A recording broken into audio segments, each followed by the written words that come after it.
Hey everybody, it's Erik Torenberg, co-founder, partner of Village Global, a network-driven venture firm. And this is Venture Stories, a podcast covering topics relating to tech and business with world-leading experts.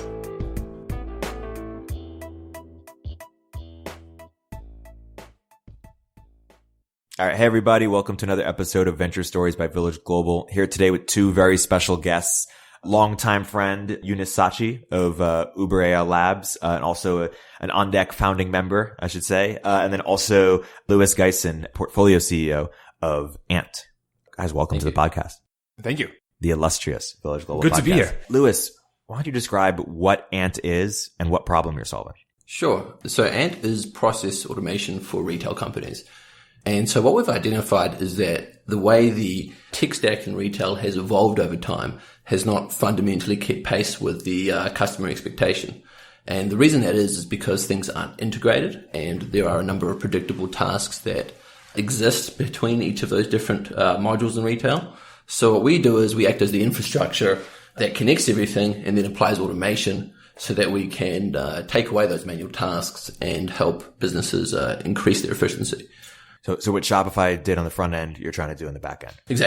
Exactly right. And more so than that, what we've seen is retail software has moved from being sort of monolithic and heavy to now modules. So there's modules for shipping, there's modules for payments, there's modules for e-commerce.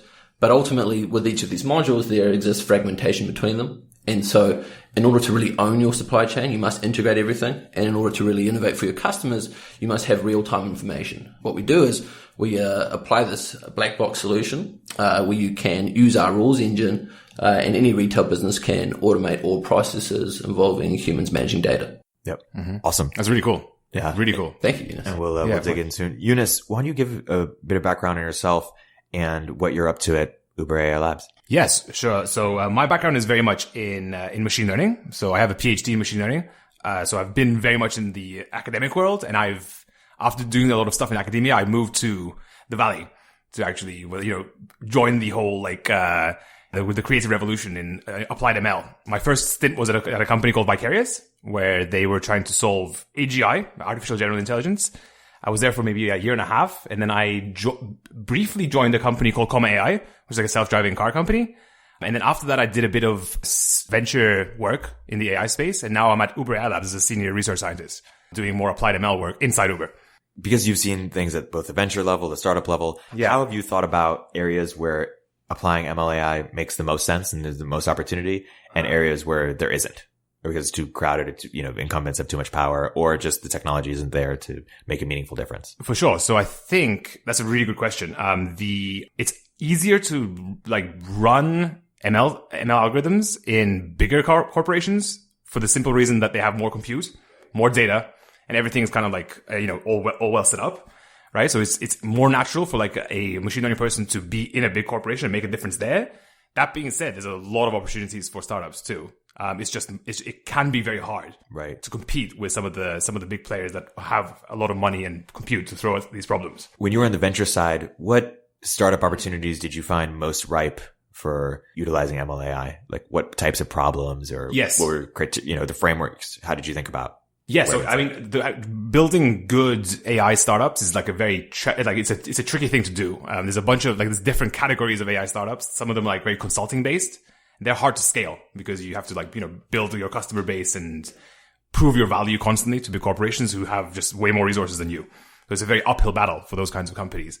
But for companies that are trying to build something from scratch, like Comma, for example, is trying to build self-driving solutions, right? For that kind of approach is actually much better because you're trying to build something completely new using a nimble team of very good engineers. So I would definitely build a company that's more similar to Comma. Yeah. Or in general, a robotic startup, for example. And when you say similar, you mean applying a specific vertical where there isn't a ton of data yet, or? Well, the cool thing about it is, for example, for robotics, you can generate your own data quite easily, whether it's through simulation or through building your own little, basic robots at the beginning. You kind of solve that data problem because you can collect a lot of data very rapidly, right? So it just becomes a matter of building good software, which is very challenging. And even then you have to compete with teams from Google that are building, working on similar problems, right? It's difficult. Another good example is something called pick and pack. I don't know if you know that problem. It's where it's kind of related to your work, where you basically have an order and you want to place it in boxes, right? Amazon is trying to automate this, right? And there's a bunch of startups that are trying to do it too, right? If you're in that space, then competing against Amazon is going to be challenging. I wonder when it comes to collecting and processing data. I think one thing we've always considered, and, to give you some context, when I was working at New Zealand's largest tech company about 6 years ago, we had... Oh yeah, what was it called again? Trade Me. So there's... That's right. In New Zealand, there's no eBay. In China, there's no eBay. So yeah, two sort of interesting edge cases where that existed. But, our advantage was that we got to see what would apply to a Western market and how people would adopt certain retail commerce trends. And the really fascinating thing that I found was, as an old platform, it was very hard for us to get new goods onto the platform. So we ended up buying some technology to enable that. And I think sort of similarly when it comes to, Amazon and what they're able to do to fix this pick and pack problem, you wonder what the disconnect is between the way they collect data and the way that, you can standardize that data. And I mean, once it's standardized, how hard is it to compete with that level? Because I think that most of the e-commerce and call it like the structure that exists within retail is mostly a template of itself. And so when you have that template kind of understood, what your job is to do is to really collect that data correctly, right? That's right. Exactly. And if you collect it in a way that you can apply sort of different rules to, that's when you can start to do things like prediction.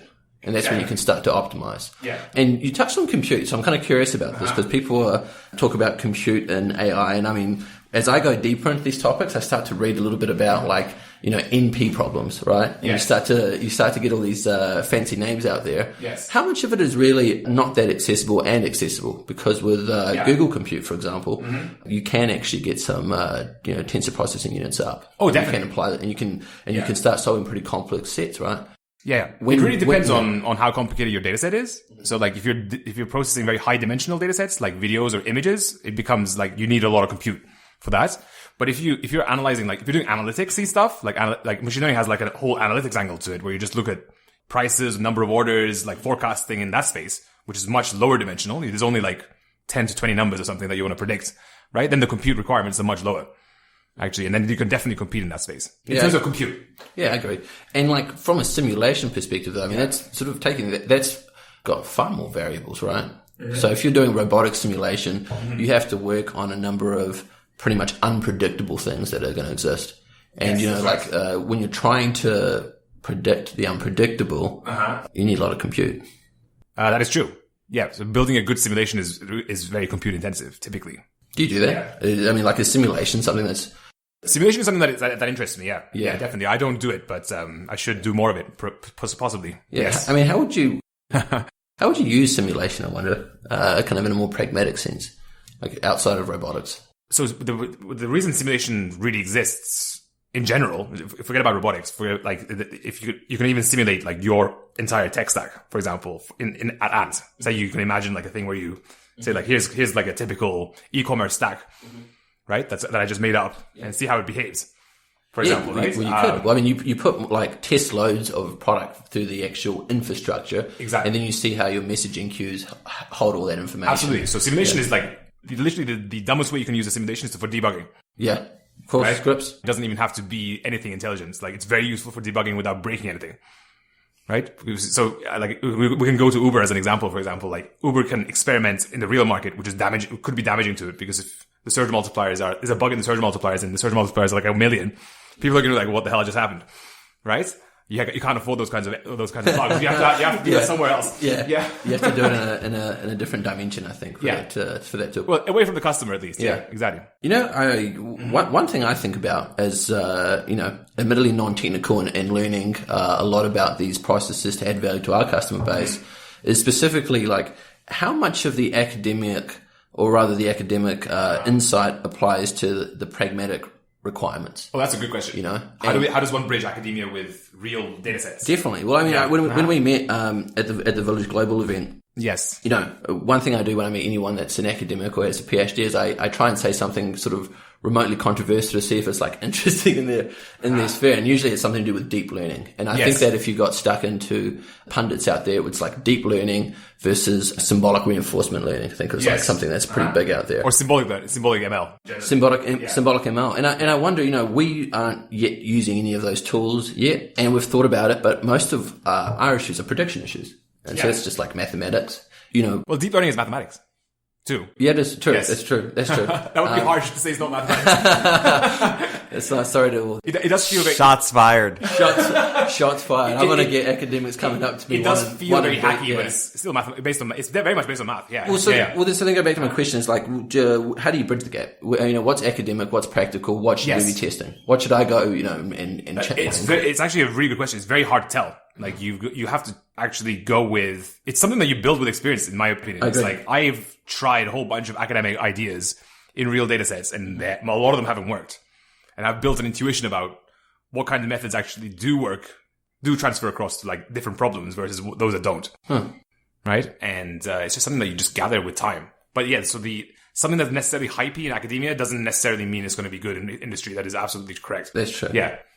There are probably a bunch of academics who struggle to translate their expertise into startups or the real world. Like I feel like you're sort of a unicorn in that sense, air quotes. Like it's rare to have somebody who can thrive in academia and also thrive in the startup world. What do you think separates the people who can do that from those who can't? Yeah, so I think that's a really, really good question. I think some people in the ML space it depends on what they're interested in. Like some people are very interested in developing new algorithms and extending like the technology that's out there already. And they don't really care about the applications. Machine learning is typically like what the phrase that people use is it's typically a solution in search for a problem, right? You don't want to be, if you're building a company, you can't do that. You have to start from the problem. So the money's in the applications, not necessarily the algorithms? Oh, definitely. An algorithm like doesn't mean, I mean, especially since it's like also like public. Yeah. If you put something on archive, everyone knows the algorithm is like it. Right. The financial cynic in me says its market value is 0 because its price is 0. So you can't get rich off algorithms. If you patent it, maybe. Yeah, but if you put it on the public sphere, it's not patentable. Yeah. Right? So it has less value. Yeah, of course. But there are algorithms out there that make a lot of money. So that's definitely not true. If you patent it, do you subscribe you can rake the money in? Cypherpunk ideal. So Peter Thiel has this thing where he's like, AI is a centralizing force, crypto is a decentralizing force, and they will be in conflict. Well, that's a really interesting observation. Where do you sit? That's a really, really good question. What does he mean by a centralizing force? Companies like Facebook, Uber, Amazon will own the data, and they will make them even more powerful. Yes. And it will centralize power in the people that control the data. Whereas crypto, in theory, will lead to lots of independent companies because you could just fork from Facebook and onto something new. Yes, centralization versus decentralization. And I guess I'm curious, is there sort of an open source ML or AI movement that, hey, Google should free up, it's not just TensorFlow, but a lot of the data. Yeah. Well, weirdly, a lot of the open source stuff in ML is actually happening in big companies. Right. So like Facebook has PyTorch, for example, and Google has TensorFlow, right? And Amazon has MXNet. These are all like open source platforms, but they're not released to actually for benevolence. Right. They're released like to improve the actual platforms, right? Yeah. So that they can actually benefit from it, like in the long run. Right. And they don't release the underlying data where I could create new algorithms on top of it or something. I think the central question is like, is the product the data or is it the algorithm? Right? If it's the data, then what Peter Thiel says is true. It's a centralizing force because the companies that have most data will own a lot of the actual awesome sauce that actually makes them work. I'm going to be somewhere in the middle about that because it doesn't have to be necessarily very data driven. Deep learning has forced machine learning to be very data driven because nothing really works until you have like 1 million data points. There are other techniques out there that is like a fusion between symbolic ML that you just mentioned with deep learning that can reduce the amount of data that you need to learn stuff. And that could actually be a decentralizing force, in fact. But also the process involved with it. So I think like there's this idea called human in the loop. Yes. Which is that, throughout machine learning, you can actually require humans at some point to intervene and then retrain the model with data that they input. So that's humans that aren't technical using it. For example, on our end, it would be retailers determining when they want a certain stock transfer to happen and where they want stock to be placed. We will feed that in with our own prediction. So we're actually improving a specific business process by getting their specific input. And so you're actually a centralizing force in a way because you're basically building a platform that people use. Yes. You're going to aggregate all the data through your platform. Like if everyone adopts it, right? Suddenly you have a huge amount of data set and you can really iterate you can get into the virtuous cycle of AI. So you're part of the problem. Yeah. I'm just kidding. Because you're going to get so rich and then you're going to give it all away. You're going to be like Bill Gates. Well, that's it. But I wonder, when we talk, so one thing I think I saw in that same Peter Thiel thing was like, he talked about, crypto as meritocracy. And, extreme markets. And machine learning is, socialism. I thought that was like an interesting way to look at it, right? Because the effects of like a lot of work in automation, specifically like what machine learning is doing, is going to free up time for a lot of areas, right? Yes. If you work out self-driving cars, then that frees up a lot of drivers. Is that necessarily a bad thing? Well, that goes to the question: is socialism a bad thing? Right? But that's a completely different tangent. But I see what the point. The point is that because everything is centralized, so there's one authority that controls the central data, but then the benefits are spread out to the people back because because someone like Google can build a self-driving car. Do you have, right, for example, has ML or AI?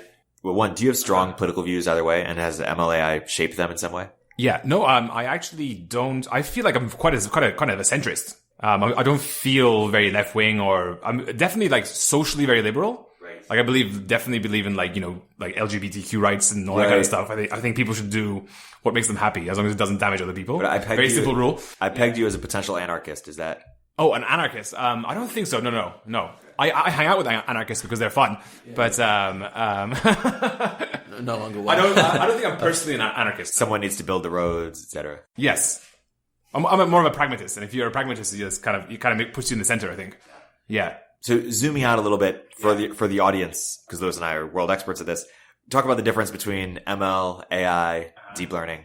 Yes, that's right. Yeah, they're all thrown out as like general things. I think AI is the most general term. I think AI is just like, I kind of view it as an umbrella term that like kind of, includes everything that basically humans are good at, but computers are not good at. Right? And that boundary shifts constantly. Right? So I was thinking about this the other day. Like, for example, for stock trading, humans used to do that. Right? But now computers can do a better job at it. Right? So that's actually part of AI. So part of AI there is solved for finance. Right? Because it turns out computers do a better job for trading than humans do. But when it comes to stuff like picking up objects, putting them in boxes, driving cars, navigating cities, that kind of stuff, like very robotic-y things, humans are just like orders of magnitude better than anything out there. Right. And using language. We're unbelievable at using language, as the recent, fallout from the whole chatbot thing shows. It was very hard to build well. Yeah, chatbots. Yes, exactly. Remember chatbots? Where are they now? Yeah. Yeah. It's just like there was a chatbot competition recently, right? And like the closest they get to solving like a Turing conversation is just like incoherent rambling, right? Yes. Well, it's not. The reason is there's a simple reason for that is that they're not imbued with world knowledge that we have. Right? You need a lot of knowledge about the world to actually like make sense when you speak. But machines can't really, they can't get that kind of creative solution. I mean, we can make music, we can make art with AI. Yes, for but sure. when it comes to sort of making art with AI is, there are artists that would disagree with that, but yeah. Well, this is sort of interesting as well, right? I mean, now we're moving into the politics of AI when we're allowed to accept to give it symbolic meaning like art. But I would say, like, even before then, pattern recognition is something that does very well. Mm-hmm. But, like, sort of creative problems that require human context and humane judgment, like the law, are very hard to do with AI. Very hard. And, even creative direction that we have for our retail businesses, what they're benefiting from is the internal operation and efficiency from that, and then prediction as a function of where stock should be and how much things should be priced. Yes. Benefit the human loop again. That's a good question. So I think in stock trading, in a lot of cases, it's better if the human is not in the loop because they make it worse. Right. That's what's interesting about stock trading. So it's almost like a spectrum. When it comes to making art, like you want a human in the loop. Yeah. Like you want the AI to just be a tool in that case that they use. And same with legal contracts. You want the AI to generate like 99% of the documents, but the really sensitive ones, like bits, should be done by a human because they know the consequences of like ridiculous errors. Is that sort of just a temporary thing? That's want a human in the loop, or everything is kind of temporary, but sorry, I'm being facetious. What I mean is the horizon is very long. It's not going to come anytime soon.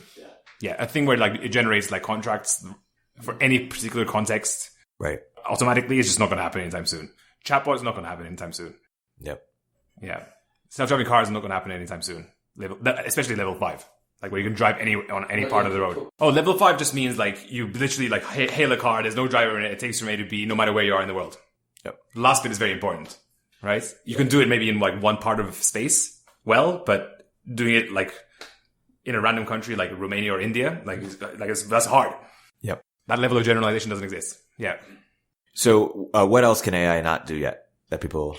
Science. We can do science. Right. We can discover new facts about the universe. We can compress, actually, the laws of the universe into like a few rules. which like computers are not even close to being able to do that kind of stuff. Conversation, obviously. Navigation. I would say forget humans. I think animals have better navigation than most robots. Common sense. Common sense, yeah. Well, Gary Marcus, he wrote a book called Cluj, which is, I recommend to anyone that wants to actually sort of understand basic, comparison between psychology. Yes, and... I've heard that recommendation actually. I've read it. Oh, it's a really good book. But to the listeners, that's a very good recommendation. Yeah. And the thing that I thought was interesting was that we can understand how 1 + 1 = 2, but we yet don't know how a child, 3-year-old, will come to the conclusion that 1 + 1 is 1 to 1. Right? Mm-hmm. And they come up with these outcomes, but we haven't yet understood why they do that at a formation level. Yes. So do you think when it comes to really sort of deep questions, that's why machine learning or AI haven't been able to solve it? We just don't know, I guess, at a cognition level how minds work? Yeah. So that level of like thinking it doesn't exist in AI algorithms. Like there's a good experiment with kids where they like have a bunch of objects that they're tracking. The baby's just looking at the objects. And what happens is like someone walks in front, but just takes away one of the objects, right? If you look at the eye movements of the baby's very surprised that that object that they looked at is gone, right? So they're constantly like parsing the scene and figuring out what's going on, right? That level of attention doesn't exist. That level of common sense doesn't exist. And it seems to be pre-wired, right? That's one of the key things of Gary Marcus' argument is that a lot of the stuff is just pre-wired by evolution. Yeah. It's not learned from data directly. It's not tabula rasa, basically. Yeah. We think about that kind of similarly. I mean, we are a black box for machine learning in the sense that you can tie these retail tools together and then you can use prediction and come up with results. Yes. There's still very much as a human engineered component to that, Yes. And the human engineered component is the logic that we've applied in the first instance. Of course. And then what we're able to do is use, more tin to make that go faster. Yes, that's right. And, then we learn from that. And I think, again, the way I would encourage people to look at machine learning is, how well have you understood your data silos? Because if that's really clear, then you understand kind of what you're feeding your own machine learning model, right? Whereas if you don't apply your logic correctly, then you're just sort of training something for the purpose of training it. Yes, that's right. Exactly. How often does that happen? Like, do you find you've sort of got yourself down a rabbit hole and, we have nothing here. We're just sort of been running. What do you mean by nothing? Oh, you come out with some results that just are kind of incoherent. In what context? Give me an example. Well, I mean, perhaps in the context of like dispatch order management at Uber. I mean, is there ways to make that faster? Sure, I'm sure there is. Yeah, I'm sure there's more machine learning you can do there, for example, than there currently is, or whatever, right? It's just all I'm saying is like the applications of machine learning are not like general enough. They're all very narrow applications. Yeah. So far, right? Getting generality in like a general, it's known as an AGI, right? A human level artificial general intelligence is just a very difficult thing to build. Mm-hmm. Yeah. Zooming out, can you unpack the difference for the audience between machine learning and deep learning? Yeah, so we start with AI. So we have machine learning, which is basically a way of doing AI, actually. So there's symbolic stuff, and there's machine learning, which is basically kind of a term that includes supervised learning, unsupervised learning, and reinforcement learning. Those are the three children of machine learning, right? And deep learning is... Can you unpack what those mean? So machine learning so supervised learning is where you basically have inputs and labels, and you're trying to learn a mapping between the inputs and the labels. So like, it's a typical example is like you show it an image of a cat, and the machine says it's a cat, right? And you don't know why it said it's a cat, it just says it's a cat. That's supervised learning. Unsupervised learning is like the kind of, I don't know if you've seen them, is like a good example is the GANs, generative adversarial nets, that generate realistic looking images.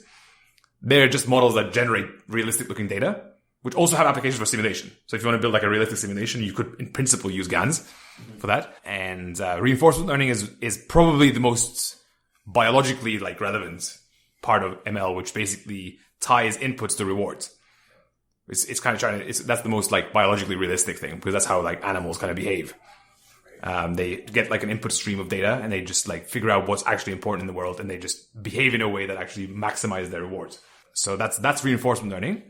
And deep learning is just a method. Deep learning is just an algorithm inside machine learning. So it obviously, because it's a machine learning algorithm, it has applications in all the three children, right? So you have deep supervised learning, deep unsupervised learning, and deep RL. Right? So that's probably a good way to describe it. Deep supervised learning is just the ComNet stuff. Mm-hmm. Deep unsupervised learning is like GANs, and deep RL is like all the deep RL stuff. Right? It's called deep RL. So that's easy. Yeah. What makes something predictable with machine learning? There has to be some relationship between the input and the thing you're trying to predict, right? If there's no relationship, then there's nothing you can do. right? And that just really comes down to like how complex the problem is, right? As well. So the more complex, the more data you'll need. Yes. The more clear the outcome you want. Yeah. And I mean, I had someone, a friend of Village, sort of say to me, like, what are you trying to solve? And don't worry about like thinking about the mechanic of AI. Yes. What do you think AI will solve? Yes. Then you start realizing it might even just be like a simple like logarithmic function. You know, it might not even just need machine learning. In fact, if you use the Occam's razor principle, which is like favoring simple functions over non-simple ones, right? If the job is done by a log function and that works, that's the best solution. And you don't need deep nets at all. Yeah. Yeah. The way I look at it is usually when there's decisions that humans need to make, they're often suboptimal decision makers if it's like repeatable and it needs to be done fast.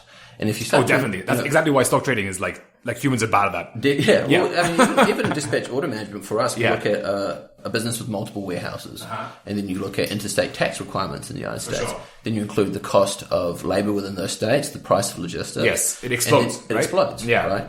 And so, you can train the inputs and the outputs of that. Yeah. But at what point do you think there is sort of a need to go straight to machine learning or a specific function? In that particular application, like you could do that with machine learning now. Yeah. Yeah, I would be very bullish about that. Talk more about how Ant uses machine learning or plans to use machine learning in the future. Absolutely. Well, kind of like in that context, we see that there are these repeatable and predictable processes that exist in retail. Now, where it gets more complicated is when you start to include functions that a business hasn't considered. And I think considering tax is one really obvious one, because you have stock that exists in a number of warehouses across the United States, but then there's implications of tax when, shipping those goods to a certain customer. And then within that, you might want to decide that it's better to ship, to a customer in Wyoming from Texas because there's more stock from Texas coming. Now, conceptually, it's actually very simple because what you're doing is actually asking, okay, what's the best way to do it? But as far as time and speed, it's just very, very slow. And so you can't have it slow if you want to deliver the maximum output solution. So in that case, what we've been doing is looking at how machine learning will solve that using historical data and then using current data so that we can optimize for the delivery before the delivery even happens. Yes, exactly. That's a really important point. Like if you have that data, then you can forecast when the demand is going to come and you can prepare yourself proactively. Yeah. It's all about being proactive, right? You can. And you're talking about the centralizing force of if you centralize your own data set, so you join data at the very fundamental core of what you do, then you have the options to apply these inputs in a way to get the outcome you want. Exactly. And prediction becomes a far more real use in your business. That's right. And that's not just for location of stock, but that's also things like how much you should have. That's right. Also like what type of things sell at certain times. You can use clustering. It's a really good way to use external things like Facebook and determine, okay, we need more grey t-shirts in October because or even where to put warehouses. Like you can have good recommendations about where to put the actual warehouses. Absolutely. Like, I mean, Amazon does this anyway. Well, Amazon does this very well, but I think like the really interesting use case is that there are more brick and mortar locations than there are Amazon warehouses. So what would be the effects of a hyper network of brick and mortar stores for that purpose, and how would machine learning sit on top of that to help them all share stock in a way that really enabled like unique logistics networks. For sure. I mean, that's just like, it seems much more scalable than what Amazon is trying to do. Yeah, well, I think they were smart in the sense that they determined that, they optimized for shipping, meaning that, at the warehouse, everything is designed to fit the right amount of stock and the boxes are designed to fit the right amount of items. Yes. And they've predicted that. Yeah. So realistically, that's the best way to make retail work, but it's not the only way to make retail work. For sure. Hyperlocal is required, and then teaching those stores how to get stock to them is also a prediction problem too, because you need to tap that into a larger supplier network as well. Yeah, exactly.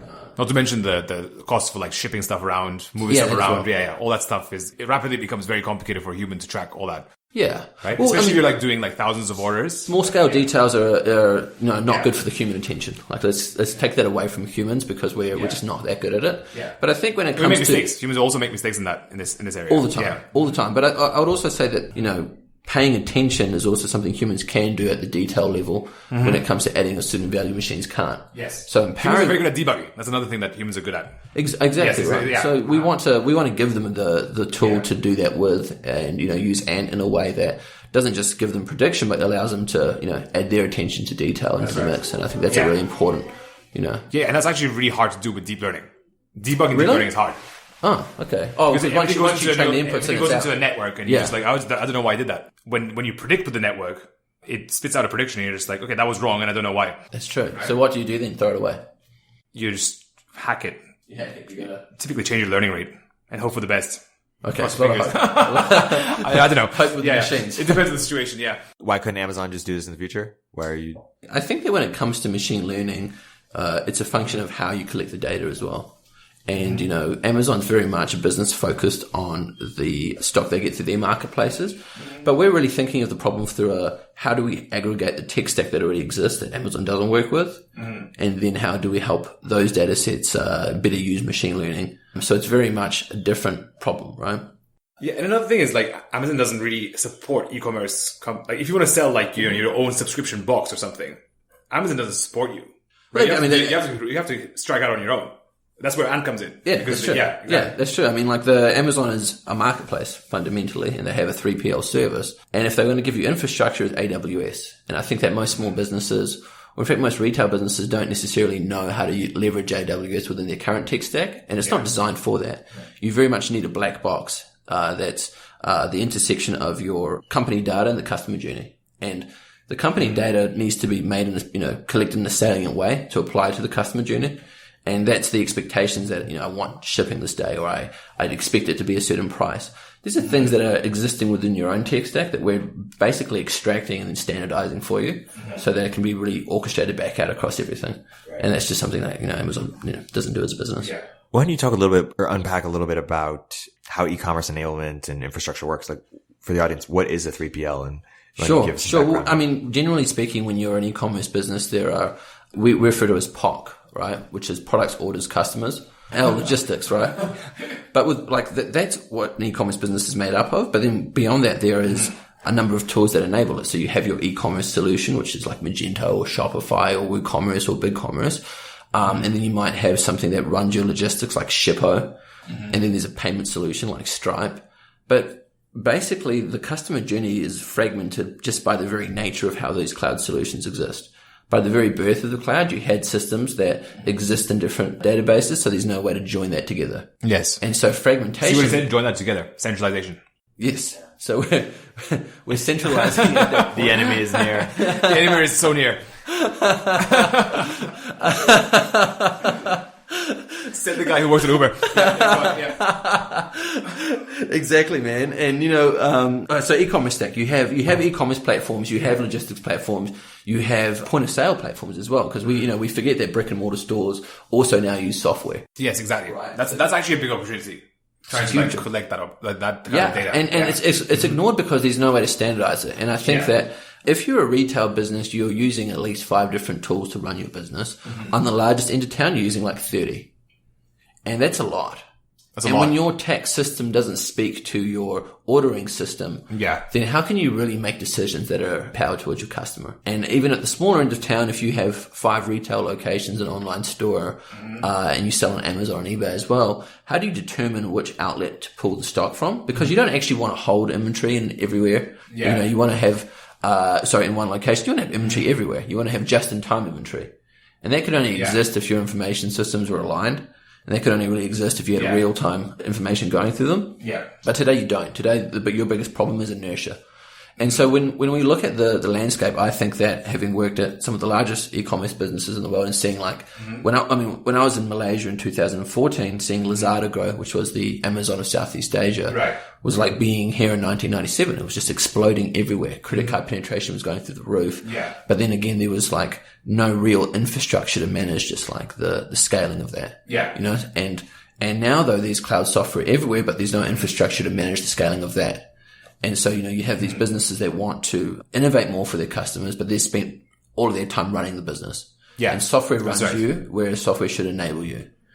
So really there should be, in the logical progression of software eating the world, there should be a way to connect all of that and sit over the top of it. So all those tools sit by themselves and we try and bring them together. I don't want to use the word centralize. You can do it. But connect. And I would say that, and I was talking to someone really recently about this, most businesses and, Fair, the marketplace is a really great example of this, want to leverage unique content, but they don't know how to access it as well. So at least if you have your data centralized, there's ways for you to do interesting things and access third-party sources to get more unique content too. Of course, yeah. Yeah. You're just like a tool that actually aggregates all the stuff that's happening in your e-commerce end to end. Yeah.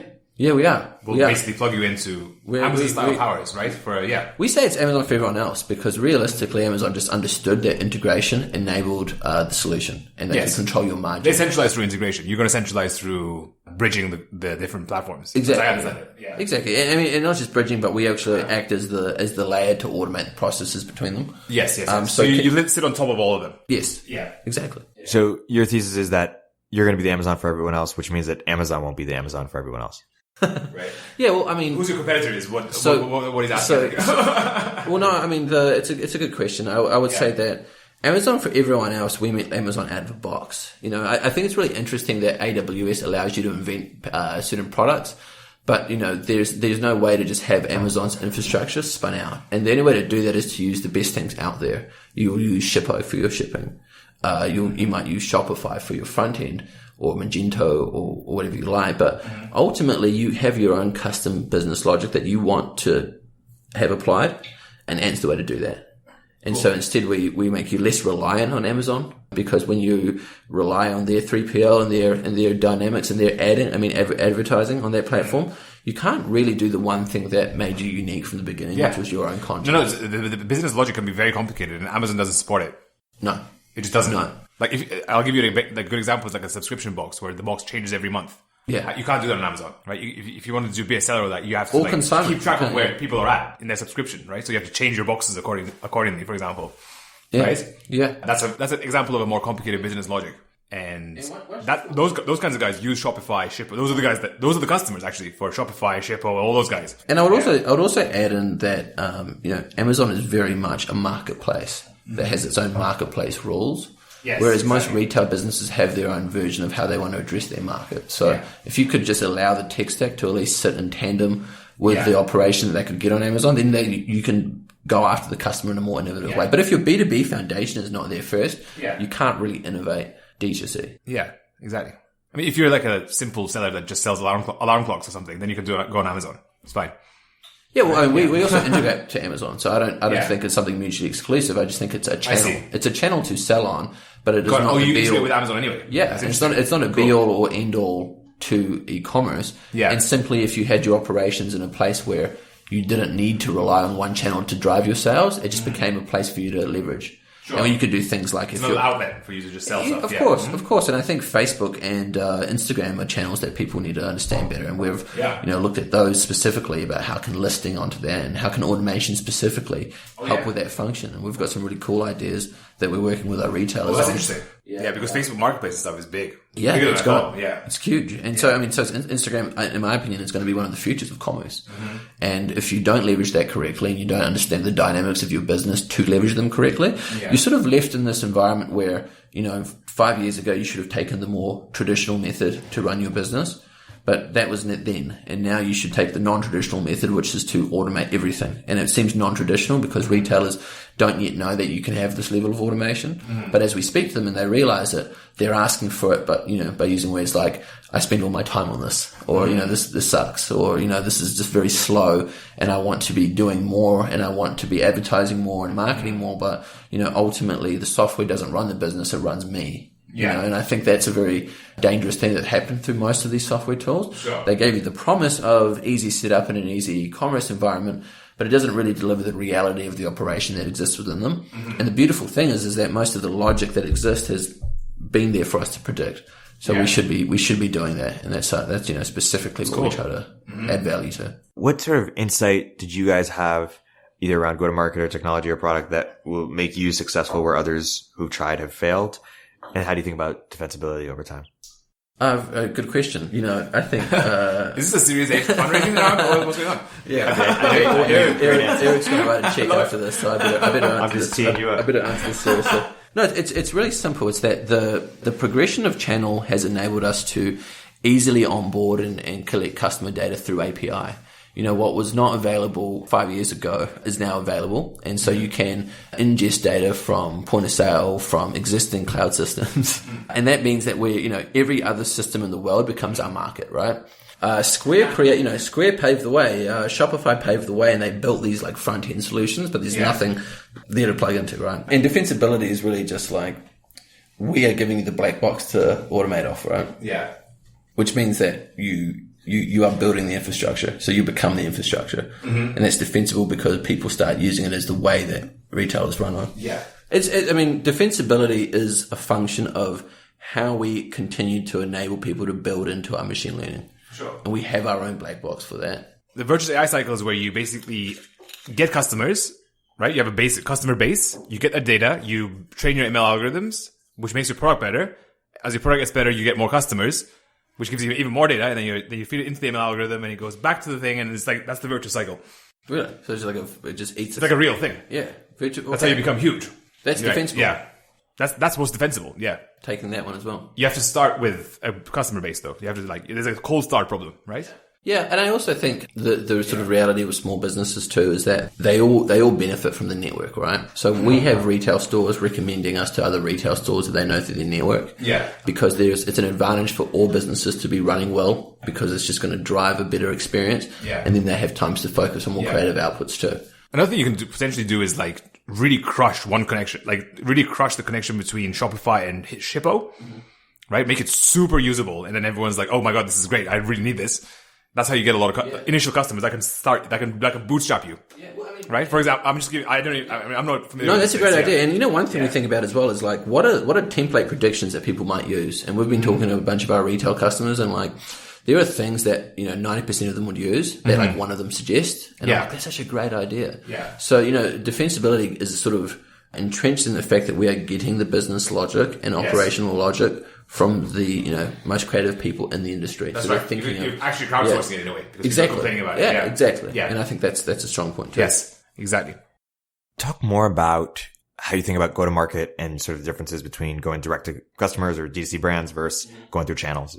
Yeah, definitely. Well, I mean, the same rules apply in retail. The same things I saw happening in Southeast Asia or New Zealand also exist at the SMB level. I mean, I tried to build my own marketplace using a point of sale software, using Magento and using Australia Post shipping labels. Oh, cool. And that was impossible because if you did not have something to integrate them with, you just didn't do it. Couldn't do anything. I actually asked the CTO of a company called Vend at the time, could you just build this? And he's like, no, that's not how it works. You have an API, go ahead and do it yourself. Yeah. So the channel in that respect is you're taking, I guess, what you would call software 2.0 or a lot of these cloud tools and giving their team something to supercharge those products with.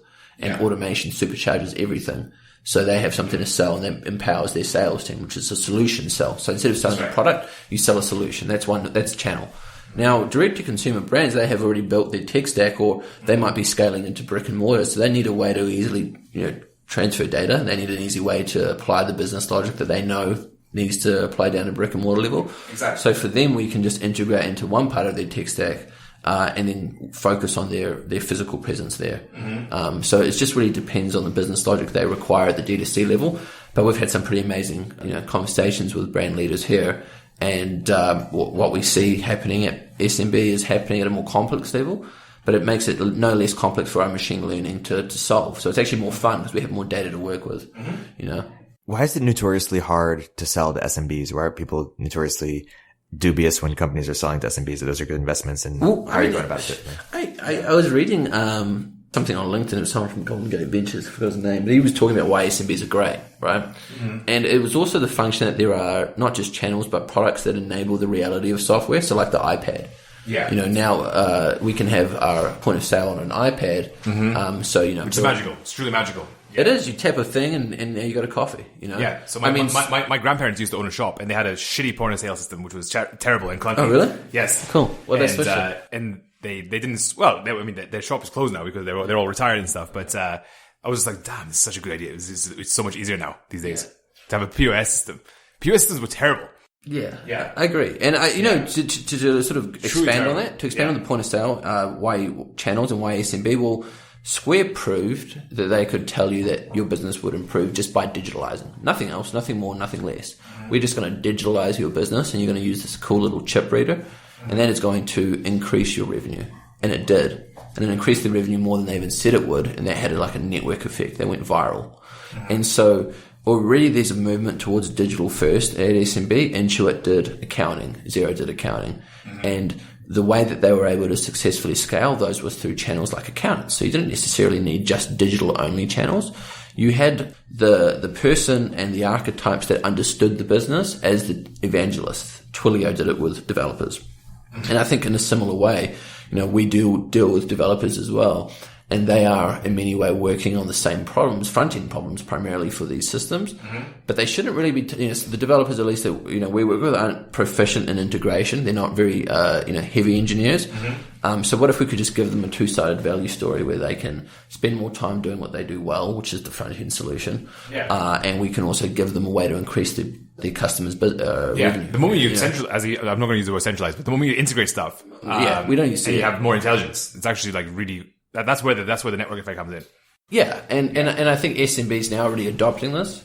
So, I don't think that SMBs are hard to sell to as such, because with what's happened because of software 2.0, if you will, we know that you're spending all this time on it. I can talk to you and ask you, Erik, at Erik's t-shirt store, sneaker store. What else would you sell at the Erik? Bookstore. Bookstore. Bookstore, yeah, books as well. I follow Erik Torenberg's it's a hard yearly book list. That's a hard thing to get into a retail store these days. But the purpose of that is like, we know you're spending time packing these labels or choosing which outlet to pull from, and we can save you that time right now. And in fact, because you use one of the systems that, I would say that 80% of retail use 20% of the software out there. And if they don't fit in with that 20%, then we can find a way to integrate it through the API so you can capture everyone. And then that only leaves the other end of the market that need to move towards digital first.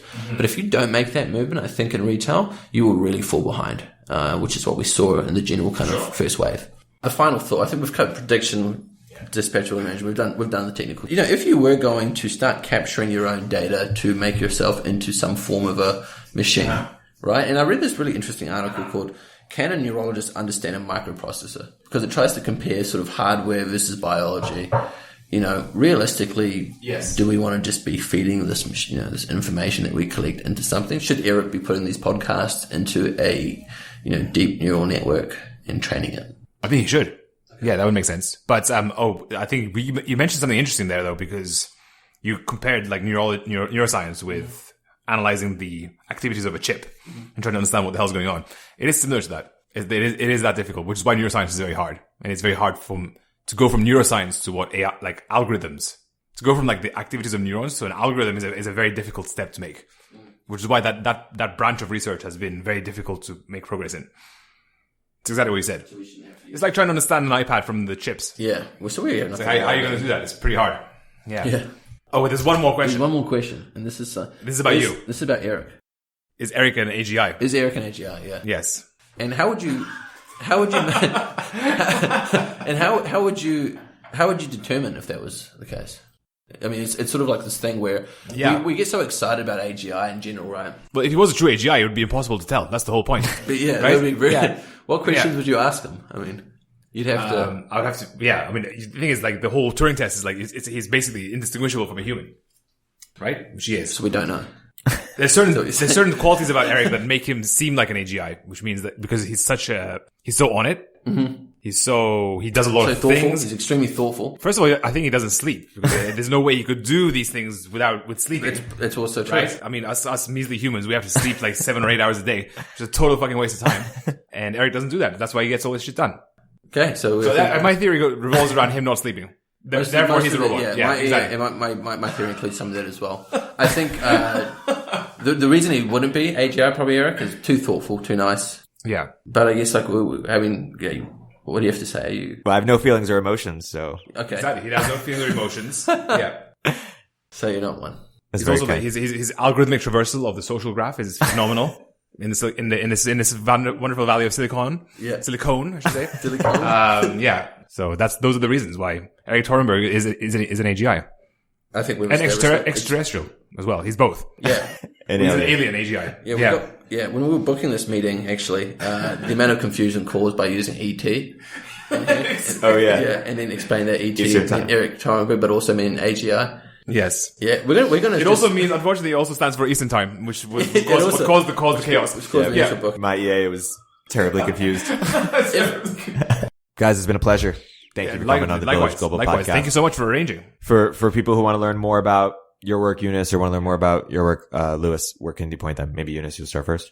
Oh, sure. Yeah. So my Twitter handle is new_Saatci, and my LinkedIn is just my name, I guess. You can get in touch with me at yunus.saatci@gmail.com as well, if you want to email me directly. So yeah, cool. It's been really good. Yeah, nice. Please check us out on www.anthq.com, and then just, look me up on LinkedIn, and I'll say hi. Awesome. Nice. Okay, great.